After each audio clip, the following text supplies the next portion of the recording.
Using open stitch markers. In crochet, we use open stitch markers to identify the beginning of a round or a specific stitch where something happens, like an increase or a decrease. I'm going to work even in these 3 stitches until I reached my marked stitch. And for the purposes of my pattern, that marked stitch is identifying where I do a double increase in 1 stitch. So I will remove my marker, and I'm going to go ahead and just work the 3 single crochet that I need to work in this specific stitch.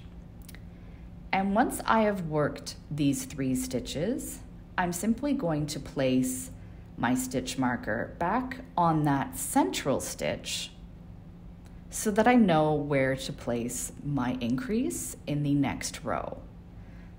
And that's how you use an open stitch marker to help keep track of your crochet.